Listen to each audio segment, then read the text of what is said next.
Wilbur Soot is someone that we talked about a few days ago, and in case you guys didn't watch the video, you guys are lost. Long story short, he was accused of being an abuser. He was a 27-year-old man biting his girlfriend really hard out of nowhere. It's weird.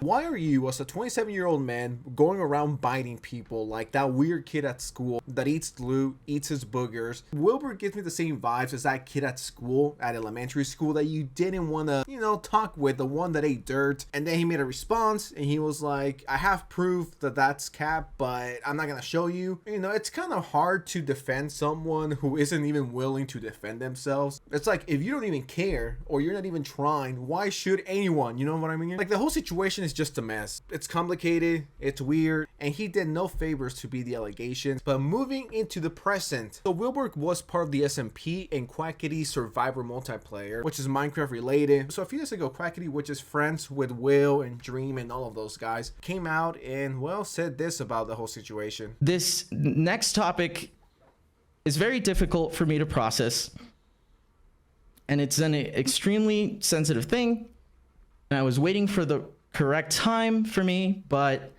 that can wait no longer. And I need to let everyone know that Wilbur is no longer a part of the QSMP. I want to thank everyone for their patience. This year has been very turbulent for me, and I'm going to be very open. It's been one of the saddest years of my life. I'm trying to move forward and give everyone the best version of myself, and I'm very, very sorry if I've disappointed you.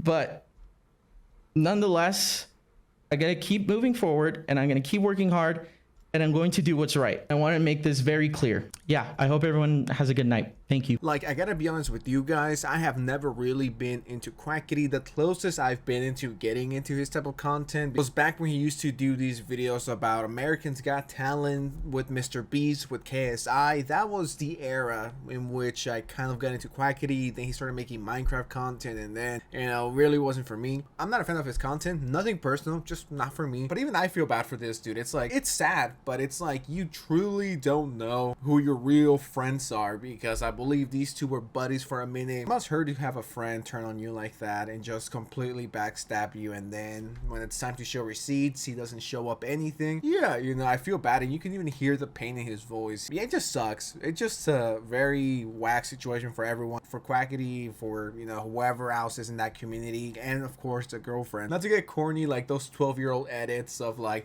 I'm never gonna have a friend because fake friends are everywhere. Not to get corny and fake deep like that, but it's like, yeah, you truly never know someone, even if you spend years with them, which is kind of disturbing. It makes me want to cut off everyone I know. Losing him must suck, not only because, once again, he's a pretty big guy, but as a friend. Most of the time when it comes to stuff like this, I'm always like, let's wait for the proof. Let's not just kick him out on allegations alone. Let's wait to see both sides. Let's see him defending himself. And this should be common sense, but for whatever reason, for some people, it's not. What happens sometimes is the allegations drop, and within an hour, the company drops the YouTuber, the actor, the singer, whatever, without seeing his side of the story. And I think that's dumb. I think you should be able to hear both of them and come to a conclusion. I'm not saying this is the case, by the way, but there's a lot of people that fake allegations, and they were proven wrong. And Wilbur had the chance to say something or show us something and be like, no, she's lying, and here's the proof. She loves biting. As a matter of fact, she told me to bite her till she bleeds out, or anything like that, but he didn't show us anything. So he has no one to blame but himself, unless this was his plan all along to self-sabotage his career. I don't know why you wouldn't defend yourself, because I know that if I got exposed as a 24-year-old guy who bites his girlfriend really hard and in front of our friends, it was consensual and she was capping, I would respond. I would show proof. I would try to save my career and be like, well, there's always two sides to a story, it's not only one. Once again, Wilbur didn't do that. He just kind of owned it and was like, I could show proof, but out of respect, I'm not going to. What the fuck? If you're like, I have it, but I'm not gonna show it, chances are you don't have the proof. And not only hurting yourself, but hurting your bandmate from your band that is really successful. It doesn't look good when you're not even trying to defend yourself. So I don't understand people that are fighting for Wilbur when he didn't even try. Like, what's the point of that? So I guess that's how the story ends. It's just gonna be like, yeah, I bit my girlfriend and I have proof that she's capping, and I don't know where this is coming from. The consent was all good, but I'm not going to show it out of respect. Why would you handle it like this? Why wouldn't you want to prove your innocence? I know that I would in 2.5 seconds, I would have been like, nah, bitch. And here's the proof. But with that said, thank you so much for watching. If you enjoyed this video, like, share, subscribe. I will appreciate it. All right, I'm a bounce.